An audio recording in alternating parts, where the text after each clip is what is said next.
Hello students, 2025 engineering கவுன்சிலிங்காக wait பண்ணியிருந்த மாணவர்களுக்கு வந்து பார்த்தீங்கன்னா உங்களுக்கு அப்ளிகேஷனை ஓப்பன் பண்ணிட்டாங்க. டிஎன்இ கவுன்சிலிங் நீங்கள் க்ரோமில் போய்ட்டு டிஎன்இன்னு டைப் பண்ணிங்கன்னா ஃபஸ்ட் லிங்கை கிளிக் பண்ணிங்கன்னா உங்களுக்கு இது போல் வரும். இது ஃபுல் அண்ட் ஃபுல்லாக ரிஜிஸ்ட்ரேஷன் பேமெண்ட் பண்ணுறது எல்லாமே ஆன்லைன் மூலிமா தான் ஃபுல் அண்ட் ஃபுல்லாக டிஎன்இ கவுன்சிலிங் நடக்கும்.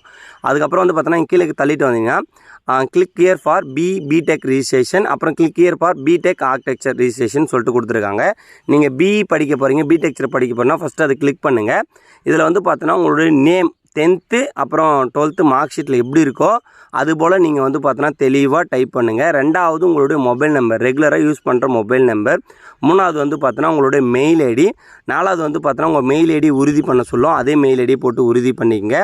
தெளிவாக சொல்கிறேன், சிஸ்டத்தில் பண்ணால் ரொம்ப பெட்ரு. நீங்கள் ஏதாவது டவுட்ஸ்னால் நம்ம நம்பருக்கு காண்டாக்ட் பண்ணுங்கள், நம்பரும் கொடுக்குறேன். அப்புறம் உங்களோட டேட் ஆஃப் பர்த், ஆதார் கார்டில் எப்படி இருக்குது, 10th 11th 12th மார்க் ஷீட்டில் எப்படி இருக்கோ அதுபோல் டைப் பண்ணுங்கள். அப்புறம் வந்து பார்த்தீங்கன்னா நெக்ஸ்ட் வந்து பார்த்தோன்னா நீங்கள் 11th பாஸான்னு கேட்பாங்க, எஸ்ன்னு கொடுங்க.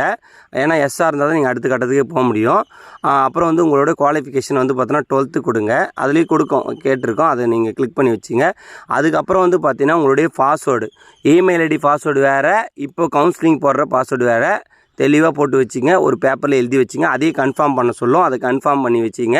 இதை மட்டும் இப்போதைக்கு பண்ணுங்கள். அடுத்தடுத்து நான் சொல்கிறேன். உங்களுடைய டாக்குமெண்ட்ஸ் எல்லாமே ரெடி பண்ணி வச்சுங்க. நம்ம டாக்குமெண்ட்ஸ் எல்லாம் கொடுத்துருந்தோம், அந்த டாக்குமெண்ட்ஸ் எல்லாம் ரெடி பண்ணி வச்சுங்க.